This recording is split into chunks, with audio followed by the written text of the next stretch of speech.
Cool. So I'll just share my screen.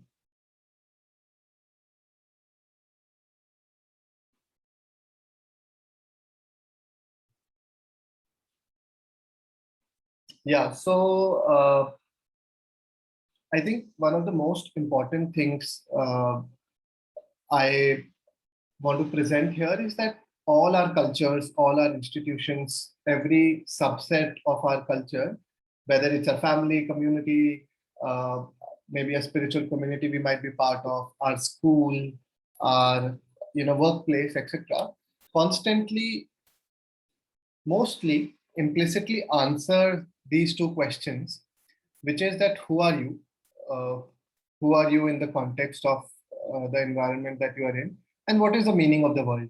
These are the two basic questions that lie at the heart of human life, and a lot of maybe religions and several spiritual communities also consider them as doorways into the mystery of life, right? But also these questions are held very grossly as well. Like if I'm asked of at my workplace, okay, Shashank, who are you? I'll most likely say that I'm the manager of XYZ firm, managing these many people or producing this product, etc. Or when I was when I was in school and I was asked to introduce myself, I would say that, oh, I'm Shashank Kalra. I reside at such and such place, and I'm a student of class fifth. So I constantly answer. Uh, all of us constantly answer these questions in one way or another. Uh, and at the heart of these questions is one of the defining or one of the most fundamental stories of our times, which some of our elders have called the story of separation. Uh, so what is the story of separation? What does separation really mean? Uh, there's another participant. Welcome. I can't see your name right now. Hi, Shashank. Kiran here. Kiran. Hi, Kiran. Welcome. Kiran, we are just beginning. I was just setting the Sorry, I initial got a bit caught up, but please. No worries. Thank you, Kiran. So, for instance, in education, like I was saying, uh, the whole paradigm, the whole premise is that each of us are individuals, in our respective classrooms, in our respective schools, and our objective is to excel at academics, at extracurricular activities, and all of the others are competitors, are our peers, but are also separate from us. So education in that way introduces this story that, oh, you need to fend for yourself, you need to survive in this world. It's a very hard competitive world, and if you work hard, you will go further. If you don't work hard on your own as an individual, you'll fail, as they say, right? So that's kind of very visible in education. I'm just taking a few examples to illustrate the story of separation. uh, Similarly, politics, politics all around us. You open any newspaper, uh, you will have news of one political leader critiquing, almost downplaying another political leader. It almost seems like a war-like situation where one person is speaking against the other. One political group is is calling the other as completely wrong. None of their acts are justified. So it's almost like, and the other is doing the same. So there's like a huge separation that constantly gets created, and the paradigm is like us versus them. That's very, very visible at any politics, like at a local level, at a national level, at the world level, wherever we go, that's visible. Similarly, in the economy, we are constantly invited to get logged as consumers, right? I mean, we are said that, oh, everybody is a uh, rational, self-maximizing consumer, and you need to kind of really go out there and take as much as you can for your own selfish benefits. That's the constant reassertion by the economy. And lastly, similarly, architecture, like we look at our houses and offices and structures where we live and work, we notice that constantly the structures are created in a way that isolates us from the rest of the environment. We would have, you know, more and more sophisticated technologies such that the wind can't come in. We can control the air inside the house. We can the ants are not allowed to come in, or the birds are not allowed to come in, and so on. I mean, I'm talking about the dominant ways in which housing and offices are done. So that's very visible in architecture as well. Uh, yeah. So what is this story? I mean, if one was to really say it out loud, what would be the words that would define this fundamental story of our time? And I really like the description that Charles Eisenstein used. And he says simply that the story is that you are a discrete, separate individual amongst other discrete, separate individuals in a universe that's hostile to you, that's perhaps working against you. You have to fight it out. So this is the story that we have been told in one way or another, uh, and through a variety of our institutions, systems, culture, uh, and that gets reinforced as we live our lives. And many of us, I think, many of us in this group are challenging this story by way of our living. However, this is still the dominant story of our system. Uh, so I would just stop here. I know that I'm aware that I ran very quickly through this.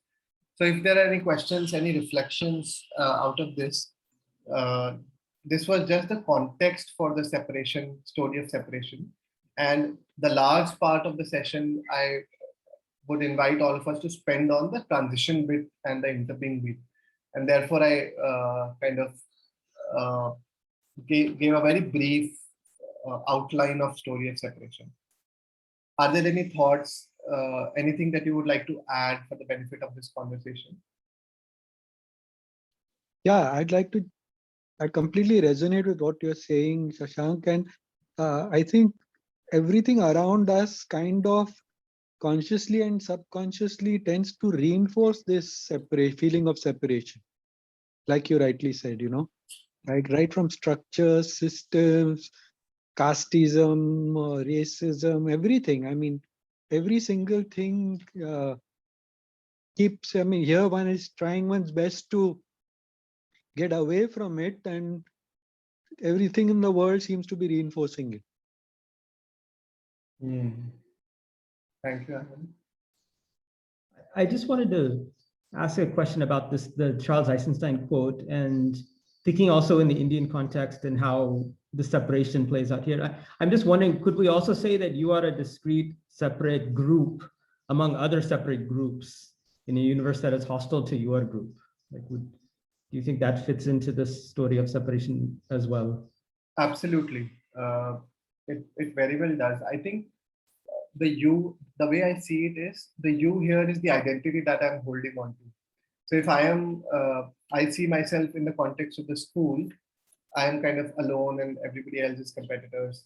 But if I become a cricket team, or a certain group, or a certain group of individuals amongst other peers, I would begin to act. I will embody the identity of the group and begin to act the story in that context. If I become a religion, I begin to act like that. If I become a nation, I begin to, India becomes one and Pakistan becomes the other. Yeah. So something interesting is just coming up, if I may share, Shashank. And yeah, Please. so yeah, so from separation, or rather, it's a cause effect that fear is what results, or the fear is the cause, and it also results both, right?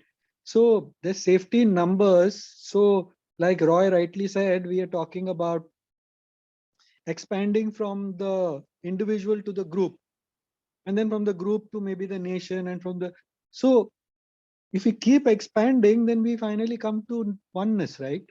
We come to lack of separation. If we, and it's in a sense, if safety is what we are after, then it is the safest of all if we expand our definition to cover everybody.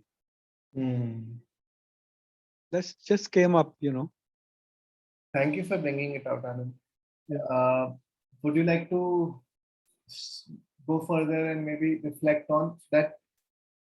The expansion of identity does happen, but yet why the experience of most people is not, of that of interconnectedness or interbeing.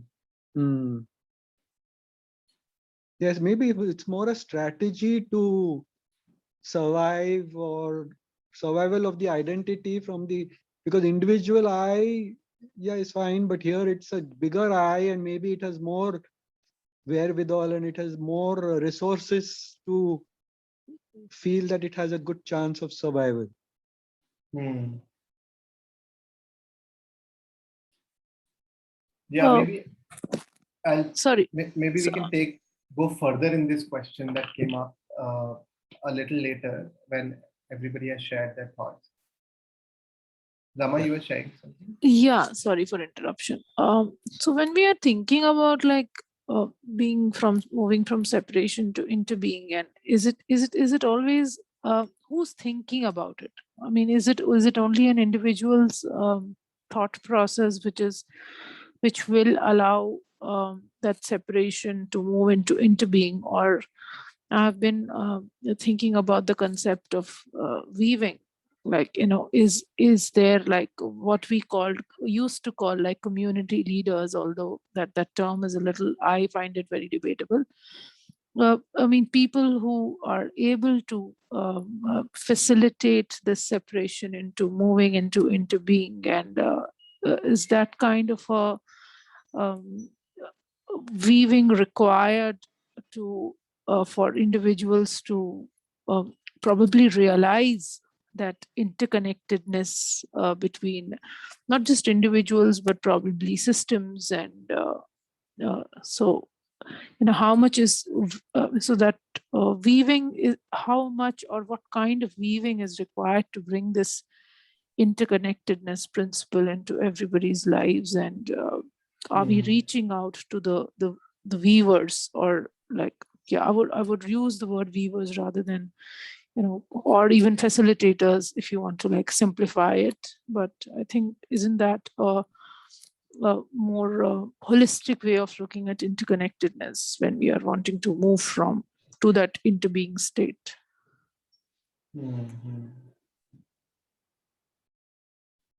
I mean, a response is absolutely. I mean, there are multiple roles that all of us or different people amongst us need to play. And weaving is a very, very important and significant role. Building bridges, being able to see the connection, being able to bring different people together. It's a very, very important role that's required in this pursuit of transitioning from separation to the paradigm of interbeing. So yes, and perhaps we'll go further into this. That what does it mean? What is the role? What is it that my gifts align to in this transition?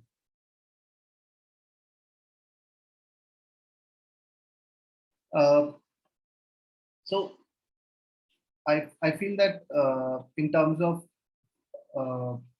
looking at the paradigm of separation, one of the important actions is to encounter it truly, to really notice it, to see it, how it shows up in different aspects of my life. So a question that I want to leave all of you with, not necessarily go further into it right now, is that how are you noticing separation showing up in your life? In what aspects of your life are you noticing separation showing up? Because I feel unless we encounter it truly, really notice it, really see its nuances, we won't be able to disrupt its pattern. So I'm leaving you with that. And also, like some of us, a question that comes into this is that why is there a shift required? As humanity, perhaps we have benefited by looking at things in isolation, by dissecting and compartmentalizing things and looking at them, uh, or focusing on them in a very specialized way. We have benefited from that, and a lot of what we have created over the last many 100 years has been because of this story also. So why is there a shift required? Uh, so I mean, the answer is also obvious, that the place that we are at as humanity, we are kind of in a place where our living is unsustainable for the planet. We are, amongst us humans, we are building more and more wealth for fewer and fewer individuals at the cost of everybody else. We are also getting more and more disconnected from our own self, with the rising cases of suicides and mental health that are visible. So, like, the dominant operating system of of our human civilization needs some kind of reorienting, reworking. Therefore, this question of why we need to shift. Uh, I want to now go to the question that Anand had raised, or the sharing that he had done in the beginning, which was that there are times in his life when he's able to experience interbeing or interconnectedness, and there are other times when he is not able to. And that's pretty much the case. I think we are in this transitioning time, so that perhaps would be reality for any of us who's claiming to experience any kind of interconnectedness. So I want to invite reflections on what are the times, or what are the aspects where you are able to experience interconnectedness or interbeing in your life, in your personal life. So for me, whenever I'm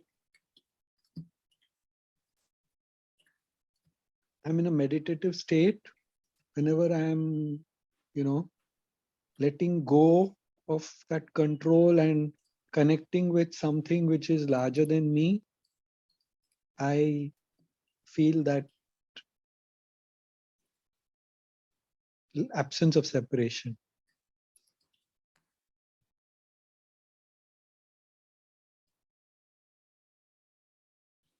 And it always doesn't always happen in every meditation. It happens. So that's the point, It's like I can't willingly make it happen much as I want to. So it's not a doing, but it's a being. So it kind of happens. Maybe there are enabling circumstances and environments which allow it to happen, but it's more in the passive than the active sense.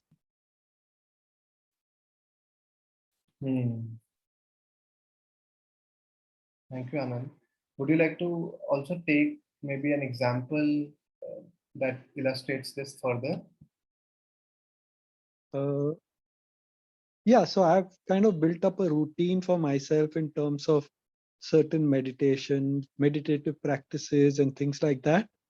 Certain days I end up feeling wow at the end of it. And that wow is actually, for me, connected with interbeing. Is a new term for me. I was not aware of it. I'm using it now because that's the kind of context of this session.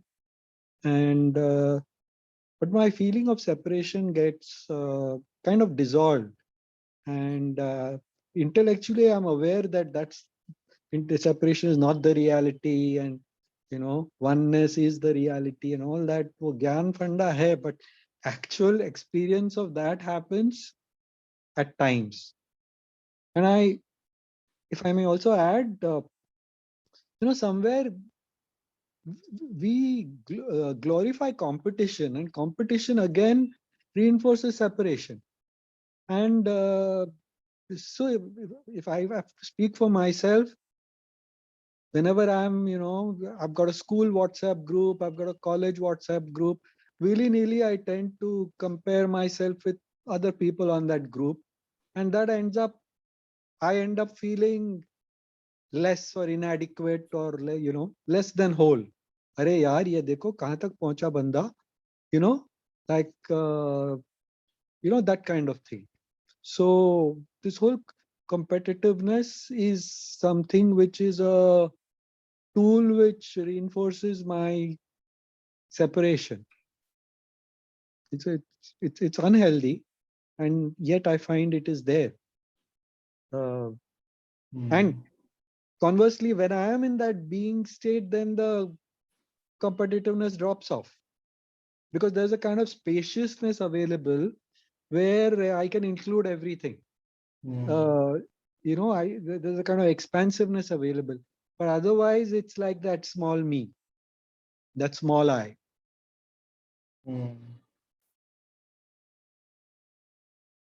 Thank you. Yeah.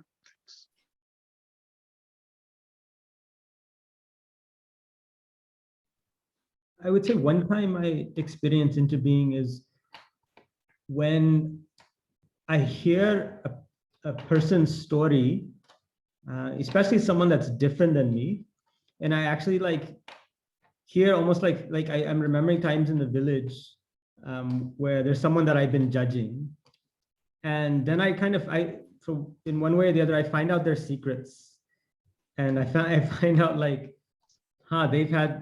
they've done something different, like maybe my prejudgments weren't so fair, and so getting to know the humanity, like the full wholeness of people, for me helps a lot in breaking down those barriers caused by judgments and all, and to just see them in their that I'm also like that, they're also like me.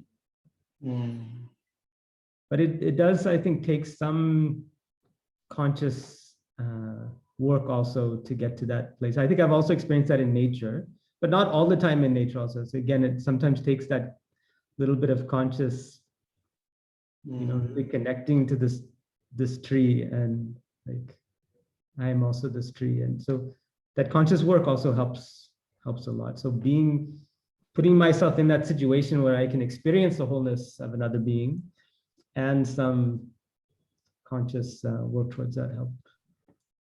Thank you, Ryan. If I may also add, may I just reflect and add? For me, music is a great space where I feel the oneness. Again, not always. Now, Ashadi Ekadashi is just, we are in that week, and I kind of connect and with Vitthala, Pandurang. So some of those abhangas, right now when I'm speaking, I'm feeling goose flesh, and I'm feeling wow. I'm so that bhakti kind of thing, and that also when the bhakti happens, I often try to make it happen, and it doesn't happen. And when it happens, then I'm not there. So music is for me a great kind of doorway, or like a portal for segueing into that. Thank you, Anand. I'd like to come in. Is it okay? Yes, please. So, like Anand was saying, I quite resonate with what he was saying about both meditative practices and music as well. So, I think once you start observing get used to observing the silence within you, that coming into that interbeing isn't so difficult. I feel a lot of interbeing while being in communities and conversations like these. Of late, when you have I came into this room without even knowing anything about it, or like even the concept of interbeing as a concept was not like it's not like I had dwelt too much into it. But when you are exchanging ideas here, and it's I feel one with each one of you right now, because I know we are thinking about the same thing at the same place and the same time. And if this is not interconnectedness, what else is? So and of late I'm observing this a lot, while it's probably quite silly, but being in Clubhouse, you must have heard of that platform right now. And if there are so many interesting discussions and thought processes being discussed over there, which makes one feel that, are we all now, linked by that invisible thread, which is the mind.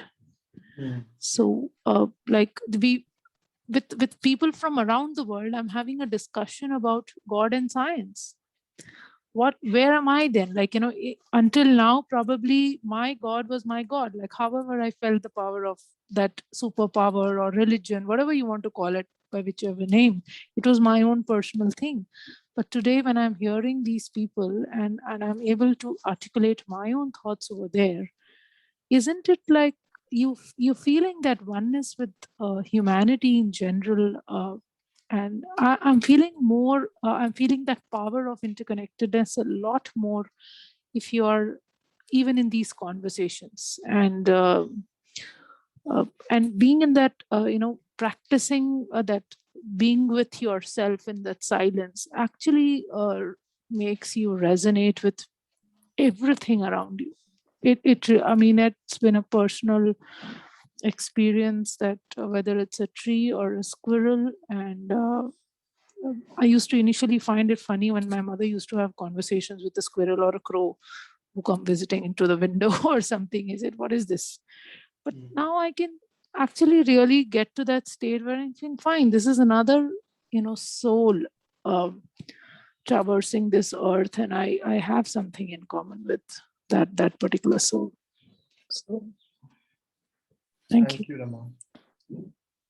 Observing the silence and tuning in. Thank you. Morning, everybody. Sorry for joining late. It's morning. It was a bit early morning for me here in South Africa. So coming into the conversation right now, I feel very emotional. So I'll come back to the heart of the emotion in a moment. Rama, I think that's how I pronounce your name. Is that correct? What I also heard, I think Rama talk about right now is interbeing that happens in conversation. When I heard it talk about conversation about God and science. But the part where I'm feeling quite emotional, I'm a South African. In our in the way that South Africa has classified race-wise, I would be a Black person of mixed heritage. So Black in our context is African, Indian, colored, Chinese, naturalized before 1994. And one of the places where I've experienced my interbeing in this conference is that it's been such a gift for me to be in a conference around truth and reconciliation from a more Eastern, or my sense that I felt was a predominantly Indian context, but not only an Indian context. And so there's a weeping that is in my heart, because when I look at the screen, there's a part of me that sees some people that look like me. For some of the women who smile, there's something about, particularly some of the Indian women who smile, there's a warmth in their smile that I see in my face. And I have not actually seen that in my context. So the interbeing that I am experiencing when I describe my racial heritage, I say that my paternal grandfather, he came from Malawi to South Africa. He was an African man. He married a colored woman. Colored is actually a term that the apartheid government gave people who were birthed of mixed race and they didn't know what to do with them. They married a colored woman. On my mother's side, her grandmother was Malaysian. So I don't actually know what that means. Does that mean my great-grandmother came from Malaysia? Was she Indian? or was she Cape Malay? Cape Malay were people who were brought as indentured servants from India and working in Cape Town particularly. There's also Indians that were brought to Durban. And my great-grandfather on my mom's side, he was white. So interbeing lives in me, in my heritage. But sometimes the world doesn't like that interbeing. So I'll leave that there for now. Thank you so much, Althea. Is that how you pronounce your name? Yes, that's beautiful. Thank you. Thank you. Thank you for sharing. And it was, I mean, in that moment, as you described, for me also, it was a realization of a long heritage that we share, and looking at that heritage as a connection, as a point of connection, and being able to notice it in the here and now is quite beautiful. Thank you for bringing that up. Shashank, if I may. Yes, please. Yes, please. Wow. I think I'll go backwards. I'll feel like the story touched me on so many chords when you expressed your truth and your vulnerability here. Thank you. Same with Anand. Thank you for sharing your vulnerability here. I think it's when one learns to be brave in an open space, a safe space that Shashank you held, but when it's with strangers, even a safe space is an open space till trust is established. So wherever conscious, aware presence is created, I'm using certain awareness terminology, which for me growing up, easily accessible, but there are two sides to me. One is the person who's experienced all this, and the second is the facilitator who creates these spaces as well. So I'll speak from my I first, and then I can speak from my other sub-I, so to speak. I sense my presence in a place of purpose as a person. Wherever I find people coming together for just slightly beyond transaction, somewhere in the space of a win-win scenario, that it's not a net drain phenomenon, but it is a win-win scenario where I can learn. And if I've learned that and someone I've not been able to add value to, that kind of weighs on my conscience, that I try to net give more than I net receive, but the universe is so kind that it will debit me first and then it will credit me later. So, and sometimes it will just come credit some good karma from somewhere. And it's just that kind of circle of existence. As I have run that a few times and a few patterns have reinforced, my trust and my faith in interbeing in those spaces has further enhanced, the point where there's no going back now. Evolution is that forward upward motion for me. So wherever I get challenged, wherever I get to be, the challenge is the doing. So I like a space of being, but that being then should inform us to do and empower us in that sense, that if I want to lift like 100 kilos, I might have the strength right now to do 1. Someone else might be able to do 50. And as I build my strength, 50 should remain 50, 50 should become 55. It's a net gain in that circle of, that's where collaboration as a mindset. Competition is healthy in some ways, but it's unhealthy in a winner takes all kind of a model. I look at it from a place where we can create win-win scenarios, where we can be stronger together and to collaborate.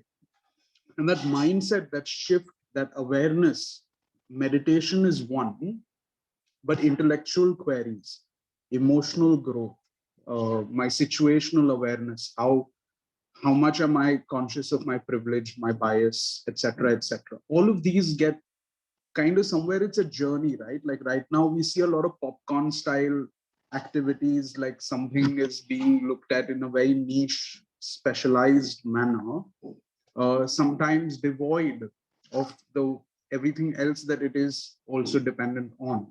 So it becomes an intellectual excursion.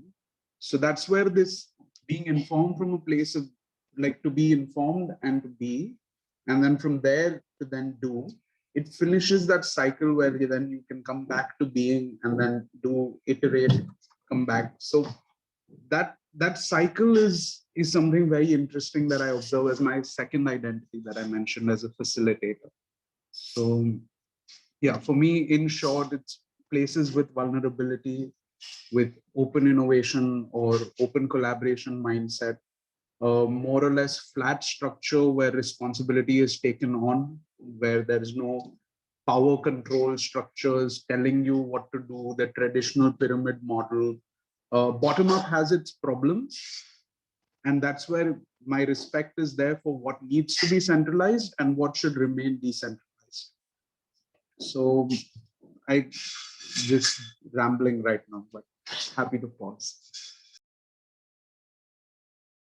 Thank you so much, Kiran. I think I'm glad that you're taking the conversation to interdoing, if that is the word. I want to hear Muskan, and then we'll go further into interdoing maybe. Okay, hello everybody, good morning, and I hope all of you are doing well. First of all, I feel really blessed and privileged to be a part of such conversation. I might be the youngest in the crowd, so I'm still like in my journey of exploring what interbeing is and what this whole journey about interconnectedness is. But on my end of exploration, what I have done so far, I feel the most of the interbeing aspect when I'm in the nature and when I'm doing some kind of art. Like, I might not be very good at it, but I think that's a space that I've created for myself to explore, and it gives me a sense that there's so much more to life, and there's so much more in expressing your ideas and your thoughts and your feelings via the way of art. It could be anything. It could be just like moving your body in some way, or like creating a drawing or a doodle or stuff like that. But yeah, I think this is something that I'm still exploring in this conversation. Like, this was the reason that I wanted to be a part of this conversation, to know more about the subject. And yeah, it was really nice listening to all of you and your stories and your ideas. So that's about it. Thank you, Muskan. Thank you so much. Um, I think very, very beautiful reflections came in as to what enables us to be in a state of interbeing. Um, and like at a very personal, deep personal level, the meditative, the aware state that either comes about with conscious effort, like Roy was talking about, or it is just effortless when I actually let go of effort, what Anand was speaking about, and also Rama perhaps was speaking about, that when I kind of pause and notice the reality of interconnectedness, it just shows up. I don't have to make a lot of effort. So very beautifully, it came out at a deep personal level. Uh, Also, what Kiran was getting us to was this question of uh, if I'm able to embody only for a little while, for brief whiles in my life, if I'm able to embody the interbeing, the interconnectedness, when I'm aware, alert, present to all the relationships that exist before me, how do I further, uh, how do I act from that place? How do I participate in the society, in the economy from that place, right? And one of the questions as I was listening to all of us was coming to me was, despite it being available to us, right next to the edge, just there, we're just experiencing it. if only we notice it. Since it's available to us, yet we are locked out of this reality of interbeing or interconnectedness. How we are locked out of it is another conversation. I mean, we are constantly distracted. Our phones are designed in a way that takes our attention away. Our more and more our social lives are designed in a way that we actually don't pay attention to the relationship. Be present to each other, but we are in a way busy in creating utilitarian value for myself. So I show up at different social spaces like parties or social gatherings, and my intention is to earn something out of it, to get something out of it. So and many I'm sure there are many other variables or barriers that keeps us locked in isolation. One of the things as a child that I used to really ask my teachers was that you are teaching us science, maths, English, different subjects in different periods, different lectures, but why are you not teaching us how to connect all of them? Why is there no period where we can look at science, biology, mathematics and Hindi together? You are teaching us to separate them and look at them, but not letting us integrate and bring them all together. Similarly, like I noticed when I was growing up, when I was in my college and university, it was almost like if I need to succeed in life, at that time my worldview was such that if I need to succeed in life, I need to take resources away from my family life, away from my personal life, away from the things that give me joy, into certain academics or certain preparations, such that I can achieve success in my career. So I was like, why do I have to do that? Why can't I just enjoy what I do? So some of these things perhaps keeps us locked in isolation. So that's another question I want to just leave you with, that what are the barriers that keeps us locked in isolation or in a disconnected, alienated, not alienated life.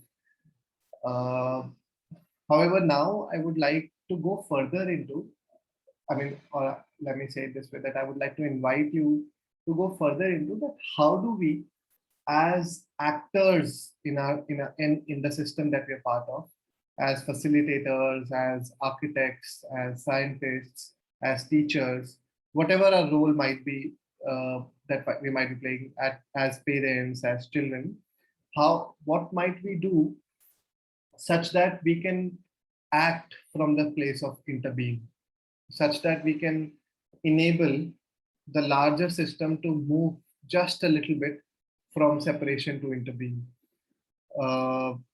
Does that question make sense? Yeah. Mm-hmm. Can you? Yes, it does. Can you ask the question again? Yeah. So the question is, as an actor in the larger system, as a contributor to the larger system, what are the ways that I see myself, that I can shift or that I can support the transition from separation to interbeing at a systemic level, at a larger level? Does that make sense? Yes.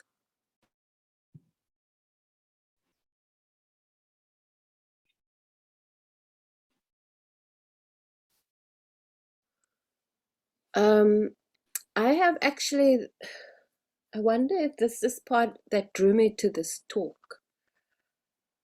So I first want to say what drew me to the talk, because I think it's part of my contribution to the system. So my work is, amongst many other things, is in racial healing, working with leaders, in transformation. I'm a coach, facilitator, consultant, spiritual companion.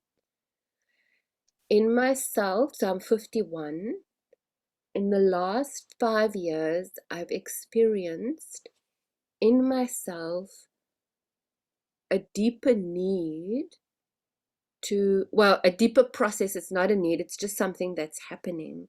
A deeper separation from racism, from white supremacy. And I was curious about the separation happening in me. But I think what is happening in me is a deeper moving away from dysfunction at very different levels. And then, you know, I'm curious about interbeing because we are called to interbeing. So at the moment, if I own this for myself, I think the contribution to myself and the system is the process that ultimately will lead me to deeper detachment from that which is unhealthy. So that with me and God, I can go to a deeper level. So it feels like a paradox, but I just want to leave it there and hear what other people think, what you think. But that's part of my spiritual journey, which is also part of my work. Thank you.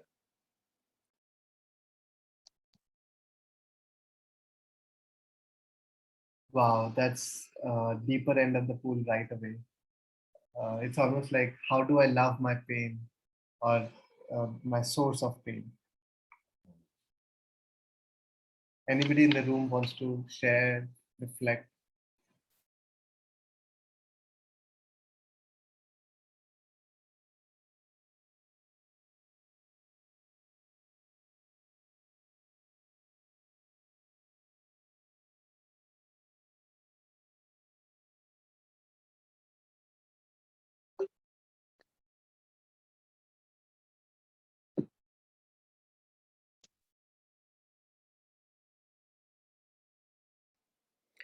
And I guess in your well, I don't know, in some Eastern contexts, there's also the caste system, which is equivalent to my experience here in South Africa. Something Caste similar. system, caste system. Yes. Mm-hmm. Yes, there is. I think as you were sharing, Althea, what I was remembering was a place in my life which I think is still unhealed. So I come from a family which was affected by the partition that happened between India and Pakistan when India got its independence from the British. So we were like, our family was living on the other side of the border, which is now Pakistan, and they for several years they for one had to uproot themselves from that region and come to what is now India. In the process, like, the entire family of my grandmother was butchered, like was burnt alive, uh, and they, you know, and then, I mean, I've heard stories from my grandparents, and it's absolutely kind of nerve. It like really is fills me up with rage at one point, fills me up with a lot of pain, and most part of it I can't make sense of it. Uh, but you know, for several years they were kind of moving from that place, like from the village in Pakistan to where we are in Uttarakhand.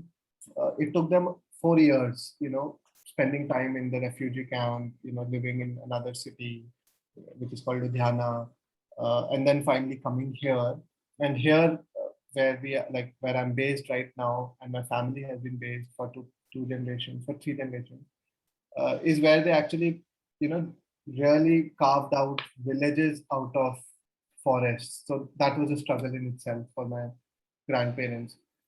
Uh, and you know, like, I've experienced a kind of culture of silence around that. Like, there have been stories here and there that I've heard, I've asked, and I've heard a little bit. Uh, but I experienced culture of silence not just in this context, but also generally. Like, response of my family to anything painful is to be silent, is to kind of avoid it, is to, not talk about it, is to not even acknowledge it. And I've, like, for the last 5 or 7 years, I've struggled with them. Like, why do you do that? I mean, and I've had my own reactions to them. But only lately or recently, I've begun to realize that it might have its roots in the trauma that they may have experienced, uh, Mm. in, as a generation away. And uh, and in India, there's been a wave which is which some of us can, some people call, the Hindu wave, the rising of Hindu again. Like, politically, there's a lot of paraphernalia that's being generated around that. And most of my family is, like, resonating with that. Yes, we need that. We need to rise up, kind of a sense. And I personally experience a lot of separation, a lot of kind of disconnection with that parts of my family. And when you were sharing, I was coming back to that, this hatred that a lot of my most of my family, extended family, feels against Muslims or against Pakistan.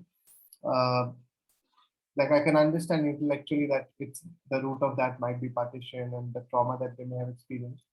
But how do I kind of heal from that with them, uh, is like a constant, constant search or a constant practice. In some conversations, I'm able to hold all these things together and yet show up as a loving person. In most others, there's anger that gets triggered or something else. Um, yeah, thank you for bringing that up. And I was also just rambling and just remembered that. Well, what I heard in response to your question, I wrote the question down. Oh, as an actor in the larger system, what are the ways that I see that I can support the shift from separation to interbeing? What I heard is reconciling myself, reconciling the generations or the context to the trauma, and talking about the trauma, voicing the trauma, going beyond the trauma, going beyond what keeps us stuck in the trauma.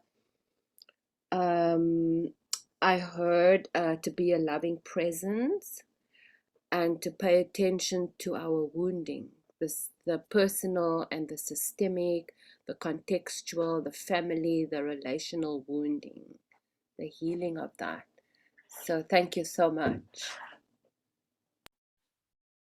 Thank you.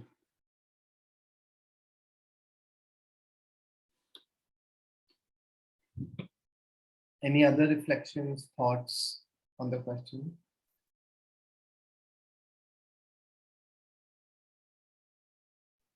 I can share. I'm noticing there's multiple layers of separation, and in some of the work I do, or different projects I've been involved with, that might address one layer of separation, such as the class barrier, doing work with lower income groups. And so in some way, that I think that work is work towards interbeing, towards breaking that kind of that barrier, that separation by class. But at the same time, there's a separation that's, I think, more challenging, which is breaking this barrier of seeing people of a different political persuasion as the enemy. That separation, I think, is even more difficult to break. And sometimes these working with this one type of class separation and healing that can end up creating even more separation in terms of seeing those who disagree with that as the other. So that's a challenge that I haven't, figured out how to bring a real complete interbeing to, but just wanted to bring that up.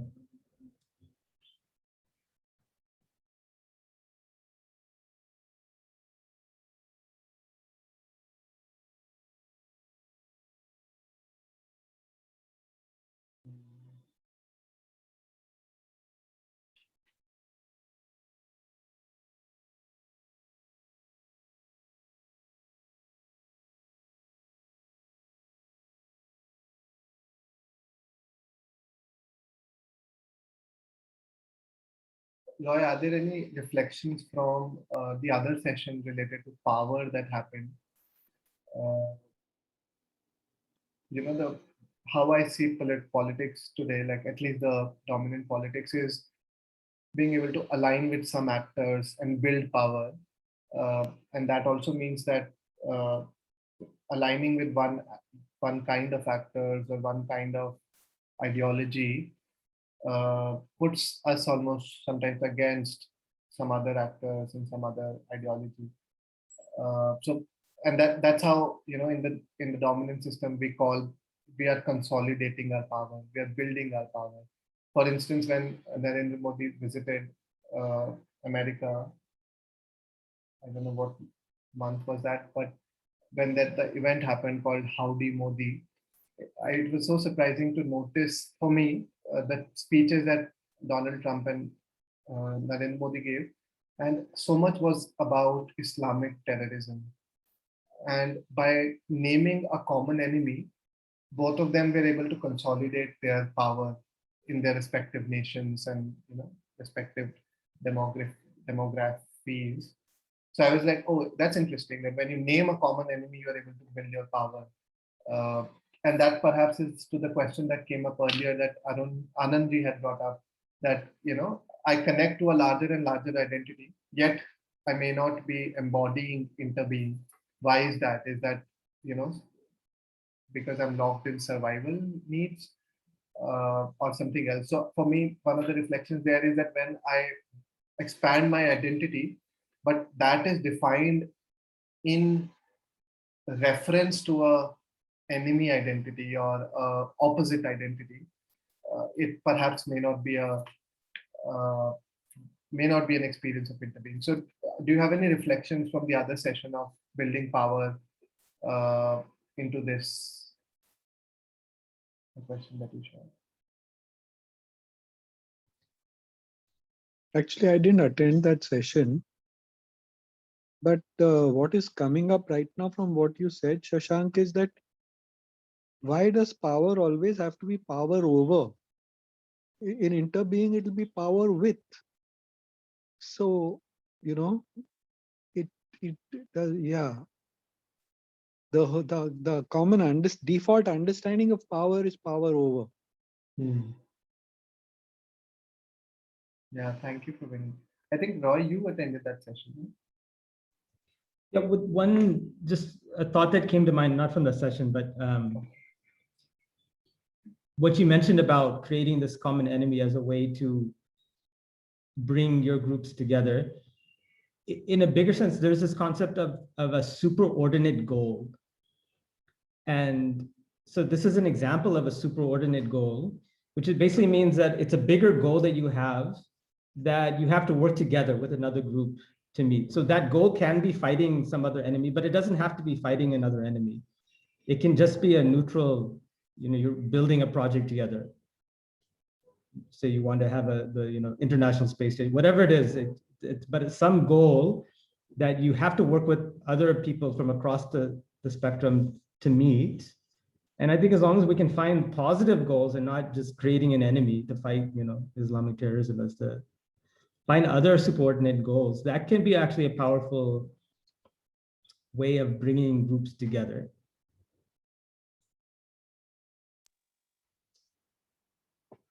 Thanks, Roy. Thanks, everyone, for sharing your reflections.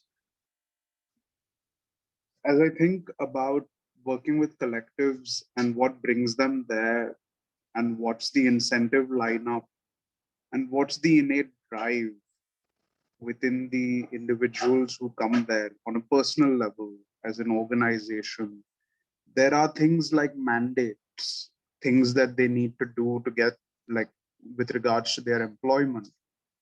And then there are things that they want to do as a person, as a human being, the world that they want to see in this world. And I mean, slightly romantic picture.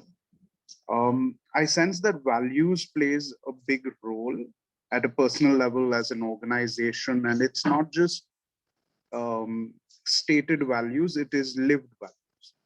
So people whose value system you can perceive in their thought, feeling, and action.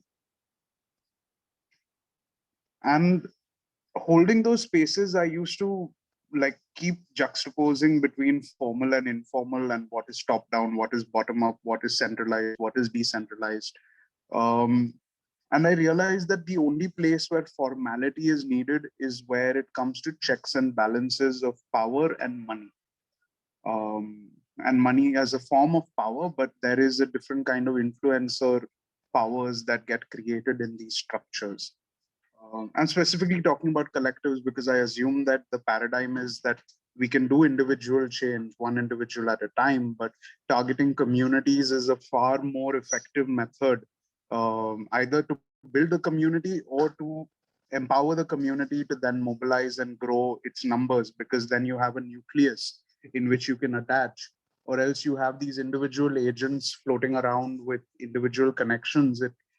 Like romantically, theoretically, decentralized is that, but in practice, it is always held by somebody. There is a culture phenomenon that holds you together. There is a mandate, there is a task, there is a purpose. What is that common ground and how that common ground is there? Um, how can we address these different disconnects in any space? If we can meet under any umbrella, we are also in the background carrying all these different identities with us, whether you're in the corporate space or whether you're in the nonprofit space, or no matter what space you are, you show up as a person. But this is a personal awareness that I carry with me, right? Like when I reach someplace, it's like, hey, we're talking in circles. Can we like talk straight to the point? Can like, do you have an agenda? Um, and I think that's where the balance has to be there in how to respond to that situation to make it reach the certain destination. But this is a facilitator, weaver, community building mindset that I carry. I wish that every human being was a facilitator, and they are. I tell my parents, you're the best facilitator when it comes to getting my brother married. You were coordinating like thousands of people. But when it comes to doing some social cause and you have to bring 10 friends together or like, help somebody in need, you do it, but it's a lot more effort because those muscles haven't been worked on. So just some light humor to cool off our heaviness in this conversation. Thank you. Intense stuff, huh? Getting your brother married.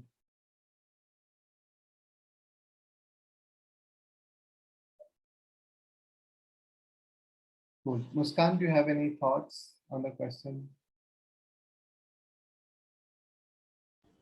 Yeah, I was just wondering, like, I agree with what Kiran said completely, and I totally echo that there is so much to be explored and so much to be worked on. And there is really a special, sort of energy in collaborating with people, which could be explored in terms of power, and why the question of power is only about, exerting it on others.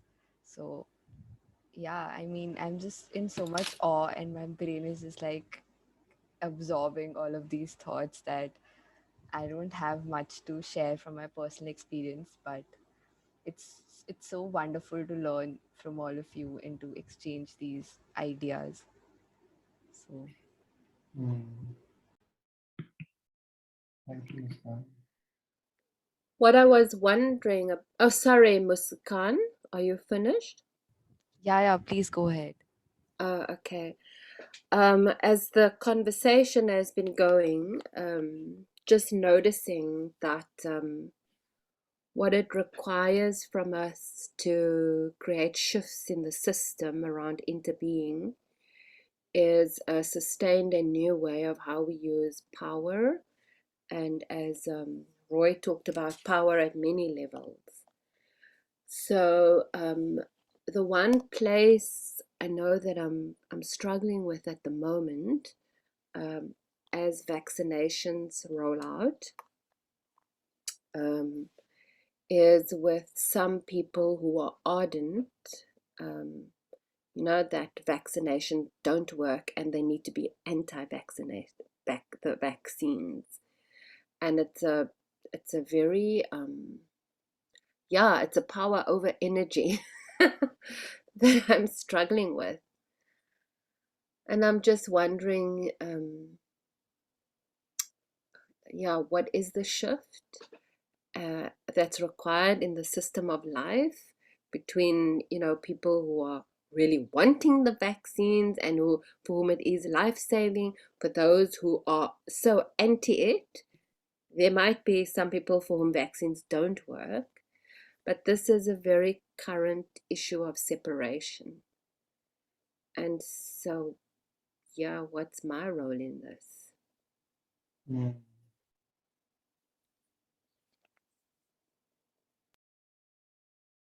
In fact, in India, a group of like friends that I'm part of, we do a magazine called Future Child Asks. And what we were noticing was that there were such dualistic stands related to the vaccine.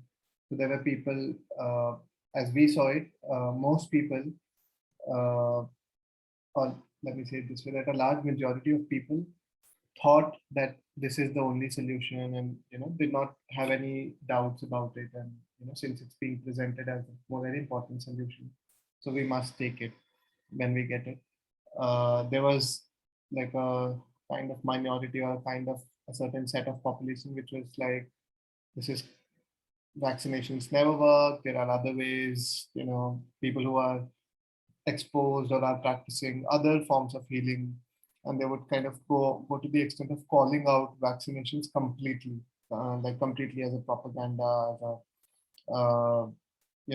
as a big pharma uh, conspiracy or something.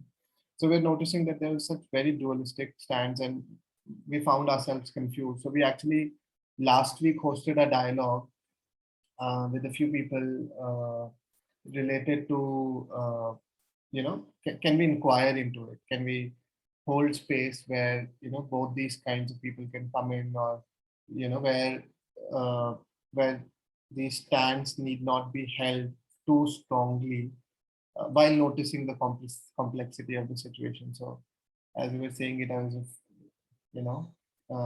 remembering that.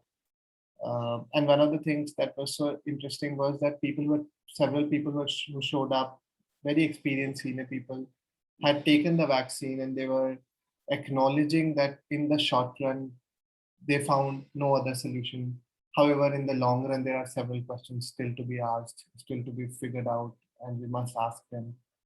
So for me, what happened was that, looking at it almost as two sides, as pro-vaccine and anti-vaccine, I was able to see like a lot of gray.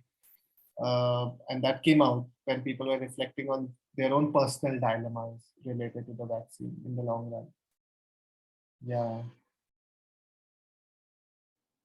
So maybe Thank create. you. Thank you. Yeah, maybe creating spaces where different people could dialogue, uh, are super duper important in terms of building bridges, and in terms of an experience of interbeing. Shashank, just wanted to come in here that when it came to polarized views, right, we had this. I mean, I struggled with this for 2 weeks in curating for TRW. I was really trying to put caste, class, economic, whatever divisions, religion-based views, like how do we bring that? When it came to caste, we kind of narrowed in, and we were like, the energy that is there from the rights space, right? The human rights space. That energy is fueled a lot with anger. And the confrontation is not to listen or to heal, but it is to, the oppressed rising up. It was very challenging because when we wanted to hold a reconciliation, truth and reconciliation themed activity, we figured that we cannot do it in a 1 hour, 2 hour call where people show up, and the oppressed would show up in quantum numbers, but the oppressors would not consciously enter the space knowing that they are being labeled as that. I mean, the Yeah. bravery was like going into a gender space as a man, right? Like when it is about women-centric conversations, it's a brave attempt as a man to go there and be like, okay, I acknowledge that, like I have been a victim to patriarchy myself, or I come from that mindset, and like, but this awareness is perhaps in what percentage of people also it's difficult to identify. So we can borrow learnings from gender to some extent to figure out how to address the caste discrimination, for example. I don't face it because I'm not a Dalit. I'm a privileged from both economic and a caste perspective. But how do I help as an ally? That's the that's the most that I could perhaps do, and call out people who I see who do discriminate on these grounds. But beyond that, the actual people who are affected by this situation is the same thing, that you're not a woman, you're not affected by this. You might have a sister, a mother, a lover, whoever, friend, whom you do care about in this context. You want the world to be safer for them, but that's the problem that I face, that how do you get the oppressor and the oppressed to the same table to dialogue? And I think we've lost that culture of dialogue. I don't think it existed in the sense of caste in the past. And creating these platforms where the voices can be heard, it comes with so much anger and the rights and the activism kind of energy, that it would annihilate any peaceful discussion or discourse. So it's one of those wicked problems, you know. Yeah. Also, do you see that happening in the context of race in your country? The dialogue. Yeah, I mean, what Kiran was pointing out, that it's so difficult, it's so complex and wicked, that how could you create like a dialogue space between the oppressor and the oppressed in the context of caste in India? Yes. Because the energy is like of people who are oppressed. The energy is a lot more of right-based, of taking rights, of you know, a lot of rage against the dominant system. So do you see that in race, in the context of race in South Africa? Well, what I was thinking and what Karen was reminding me of, so this conference, the Truth and Reconciliation Conference, I saw somewhere that it was influenced by what happened in South Africa, the Truth and Reconciliation. And there's another component. It's not quite dialogue. What happened in South Africa, the Truth and Reconciliation, the two things that happened. One, it was communal confession of how some people were hurt and harmed. And it was an opportunity also for the oppressed, for those who did harm, to confess the wrongdoing. So to talk about the dysfunction. And there's a value to communal confession. So systemically, what is wrong? What we were short-sighted of in South Africa is we were short-sighted of the fact that the TRC is not something, that process is not something that it's something that needs to be ongoing. Because every generation, and in all of us, there's that tendency to misuse power. The further we are away from the people who are impacted by the consequences of using power not wisely. So at the moment, we have different kinds of eruptions because we haven't continued that healing work. What I will do is I'll just look on the internet and I'll put in this chat. There's a wonderful paper that we can all learn from by, I forget, Martha Cabrera in Nicaragua. There was a flood in Nicaragua at some stage, and then the government put all resources, and they couldn't figure out why people were not responding to deal with the devastation of the flood. And then this clinical psychologist, she did a process by going to talk to communities. And what she discovered, what people wanted to talk about, was their life under the Sandinista government. There was actually like two social issues that had impacted communities decades before. And this was part of the trauma response, that they could not move forward because they were still stuck in the trauma. So I think, yes, dialogue is important. I mean, that paper shows that. But dialogue and healing as an ongoing life process, so that we don't go into constriction and misuse our power. So that's some of the thoughts that's coming to me at the moment. And I will look for that paper and put it in the chat. Thank you, Althea. Actually, I was thinking, Kiran, I also don't know of any examples who are attempting anything close to reconciliation or healing work in the domain of caste. I also would like to think about it, look at it, if there's anything happening like that. And we must. Absolutely, Shashank. Just quickly commenting to Althea about TRW and its origins, like the call out, yes, we do borrow the terminology. TRC originally coined this specifically to Africa. What we realized was that when we approached our TRW movement, we borrowed that name as an inspiration for dialogue and reconciliation efforts. But we weighed down that we are looking at inner work. The inner truth and reconciliation is perhaps the missing link in communications for us. We've tried to keep it with the from the inside out, and we've tried to do that, but off the bat, it is the inner truth and reconciliation work that we feel that institutions, governments, and these whole top-down mandates miss to address. And you're right. I really take that point that you made about working with every generation subsequent to that activity to sensitize and to create that kind of shift over a period of time, which perhaps lack in our understanding of this process itself. And to say limited success has been achieved in some of these cases. I'm not an expert. I have no bearing. It's my opinion, which is very vaguely informed.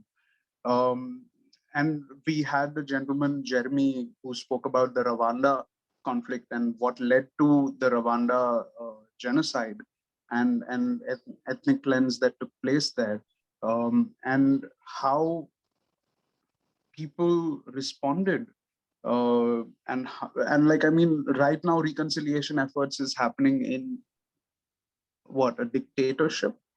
It's run by someone who is assuming centralized control. It's not a democracy, but it's doing so well on so many development indicators, and it has mandated these dialogues, and the victim and the oppressor were brought into those councils and to have dialogue. And I mean, this was something that the whole population took up because the central government took that up as a mandate, right? So, I mean, that's where my mind goes bonkers, that like in a place that in a power structure where, not to say bad things are not perhaps happening, but in terms of the good that has happened, not to discount that. You can't compare a Rwanda to a North Korea, for example, even though they might be in control structures that might have similarities. It's, yeah, like, this is the attempt to learn, and there are historical events of violence that need to be addressed, and then there's ongoing things like caste and class and discrimination. Thank you, Anand. Sorry, if you have any closing notes, I'm going to shut up. Can I just say two short things? One thing, maybe what we could learn from or read up or research more, is the concept of restorative justice. There's another one called transformative justice, which goes beyond restorative justice. And I just wanted to say, yes, Kirian, when I do my racial healing work, I work in 4 spheres of racial healing. So it's the self, in the sphere of relationships, in the sphere of the institution, and the sphere of the collective healing.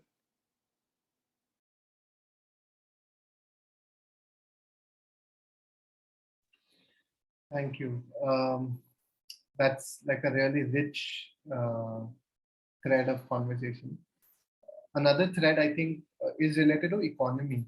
The way, I mean, the dominant paradigm is makes us, kind of places us as what we call the Homo economicus, that the dominant roles of our life is our economic roles, which is earning a livelihood. And I think that my kind of constant pursuit is also related to how does one experience interbeing while being an economic actor of producer and consumer.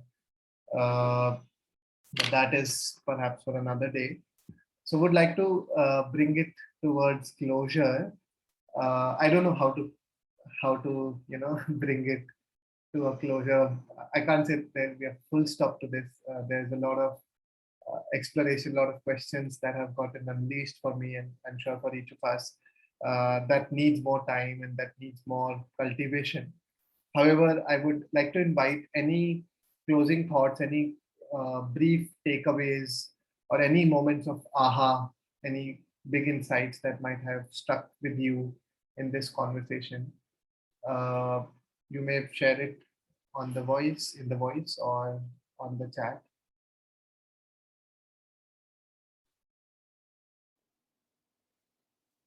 Just deep gratitude for this conversation and the questions that you've asked. Yeah, they generated freshest thinking. I would be keen to hear if you put in the chat the magazine. And Kirian, it sounded like you were part of the people that conceptualized the conference. It would be lovely to stay connected.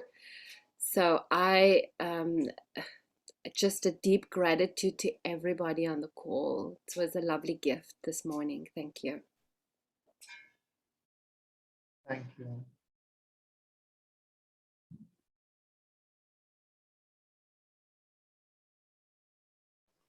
This conversation's so thick, I don't want to leave. Thank you, Althea. I'd love to be in touch with you as well. We definitely will speak again. And Shashank, you as well. Roy, I think some of my favorite people in TRW are here now. Because, I mean, for me, it's honestly not about the numbers. It's about showing up and the kind of work that we're doing. This is work. In a way that we are trying to understand each other, we're trying to understand the work that we're doing, and we're trying to look at it from a perspective that I enjoy the most, which is let's take a stroll in the park and just see what's growing in the garden and what's taken place. And it's so good to have co-travelers in that. So deep sense of gratitude, as Althea put it. And for me, the biggest aha-ish, not aha, but like kind of like reinforcement to the work that we're doing is the intergenerational approach that we need to take.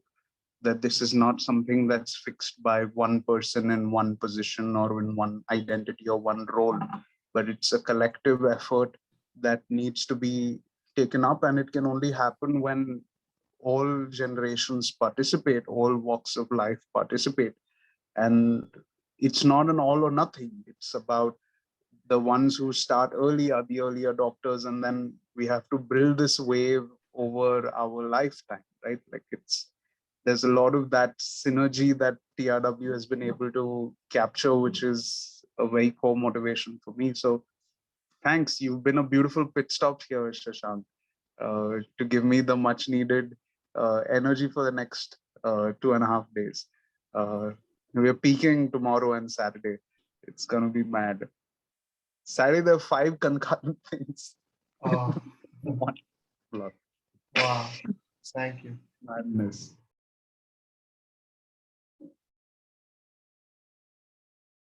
I actually, we were talking right in the beginning that such rich conversations you guys have curated.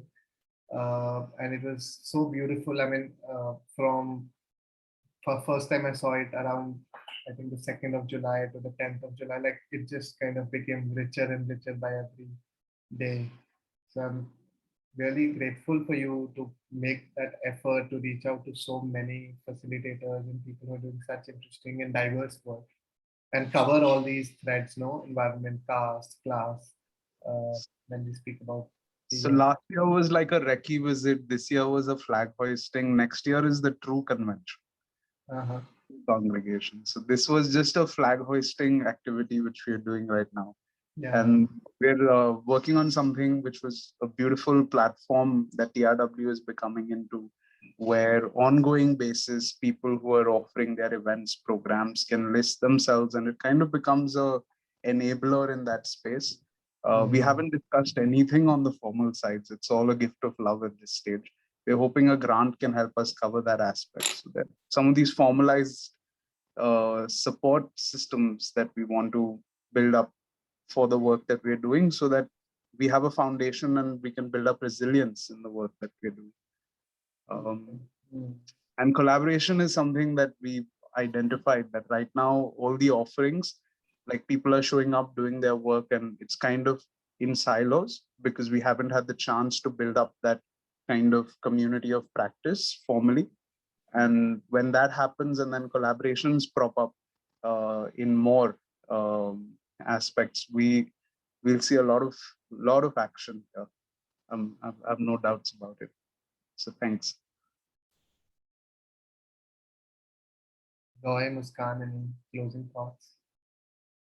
I've really enjoyed this rich discussion and, got some ideas here and there. I love the concept of interdoing that Kiran had mentioned, and Althea, some of the ways you described the Truth and Reconciliation Commission work that was inspiring, and yeah, just recognizing the challenges, and it's an ongoing. Like I don't think we have all the answers here, but yeah, just have the sense of connection with you all and wanting to share in this journey moving forward. So, thanks, Shashank and Kiran and everyone.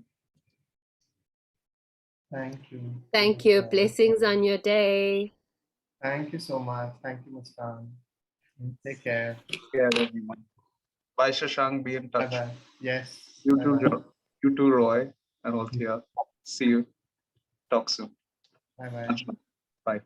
Bye.